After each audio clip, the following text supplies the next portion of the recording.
સુરતના અમરોલી વિસ્તારમાં માનવ તસ્કરી અને મોટા સેક્સ રેકેટનો પર્દાફાશ થયો છે। હિન્દુ ઓળખ ધારણ કરી સગીરાને દેહ વ્યાપારમાં ધકેલી હતી। પોલીસે 5ની ધરપકડ કરી છે। સુરત પોલીસે માનવ તસ્કરીના રેકેટનો પર્દાફાશ કર્યો છે। આ રેકેટની તપાસમાં સામે આવ્યું કે બે વિધર્મી દ્વારા હિન્દુ ઓળખ ધરીને સગીરાને ફસાવવામાં આવી હતી। તેમણે બ્યુટી પાર્લરમાં કામ કરતી સગીરાને ફસાવી તેનું અપહરણ કર્યું હતું, જે બાદ તેને રાજસ્થાન લઈ જઈ વેશ્યાવૃત્તિમાં ધકેલી દેવામાં આવી હતી। આ મામલે પોલીસે 5 આરોપીઓને દબોચી લીધા છે અને ઝીણવટભરી તપાસ હાથ ધરવામાં આવી રહી છે। સુરતના અમરોલીમાં દેહ વ્યાપાર, માનવ તસ્કરી અને મોટા સેક્સ રેકેટનો પર્દાફાશ કરવામાં પોલીસને સફળતા મળી છે।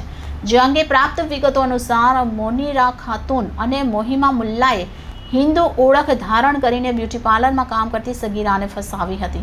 તેમણે બ્યુટી પાર્લરમાં કામ કરતી સગીરાનું અપહરણ કરી તેને રાજસ્થાનમાં વેશ્યાવૃત્તિમાં ધકેલી દીધી હતી। નાગોર જિલ્લાના દેગાણ ગામે 15 જેટલા નરાધમોએ સગીરાને પીંખી નાખી હતી।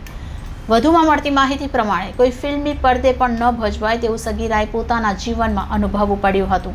સગીરા જોડે અર્ધનગ્ન હાલતમાં ડાન્સ કરાવીને મોહિમાના પતિએ તેની સાથે મરજી વિરુદ્ધ દુષ્કર્મ આચર્યું હતું।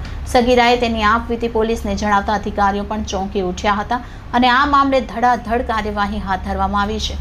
અત્યાર સુધી 5 આરોપીઓ સુધી પોલીસ પહોંચી છે અને તમામની સઘન પૂછપરછ હાથ ધરવામાં આવી રહી છે। આ ચોંકાવનારી ઘટના સામે આવતા જ શહેરભરમાં ચર્ચાનો વિષય બન્યો છે। અત્રે ઉલ્લેખનીય છે કે આ રેકેટ મોટું હોવાની પ્રબળ શક્યતાઓ છે, જેને ધ્યાને રાખીને પોલીસે તપાસનો દોર લંબાવ્યો છે। ઝીણવટભરી તપાસના અંતે વધુ લોકોની ધરપકડ થાય તેવી શક્યતાઓ સેવાઈ રહી છે, તો બીજી તરફ સગીરાની જેમ ખોટા કામમાં બહેલાવી ફૂસલાવીને ધકેલી દેવામાં આવનાર અન્ય યુવતીઓની પણ મુક્ત થઈ શકે તેમ છે। હવે પોલીસની તપાસમાં શું સામે આવે છે તેના પર સૌ કોઈની નજર રહેલી છે।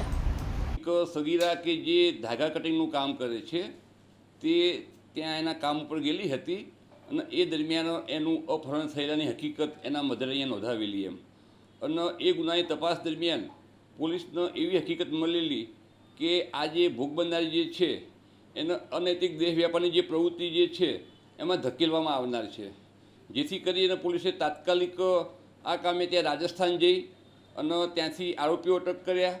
એમાં એક જ્યોતિ નામની એક મહિલા જે છે કે જેનું સાચું નામ જે છે એ મોનીરા ખાતુન છે। ખરેખર આ જ્યોતિ જે છે એ આજથી 6-1 મહિના પહેલાં જ્યારે બરોડાથી સુરત આવતી હતી અને એ જ વખતે આ ભોગ બનનાર જે છે એ એના માતા પિતા સાથે આવતી હતી। એ વખતે રેલવેમાં એમનો કોન્ટેક્ટ થયેલો એ બંનેનો અને એ વખતે એમને મોબાઈલ નંબરની આપ-લે કરેલી એ કરી અને પછી આ જે ભોગ બનનાર જે છે એને વિશ્વાસમાં લીધેલી કે હું તને બ્યુટી પાર્લરનું કામ અપાવીશ ને તને વધારે પૈસા અપાવીશ ને આ રીતે એને વિશ્વાસમાં લઈ અને એનું અપહરણ કરી અને અહીંયાથી રાજસ્થાન લઈ ગયેલા અને ત્યાં એને પછી આ જે ભોગ બનનાર જે છે એની સાથે અને ત્યાં જે બીજા એના મળતિયા માણસો હતા એમની સાથે દેહ વ્યાપારનું કામ કરાવેલું છે એની સાથે।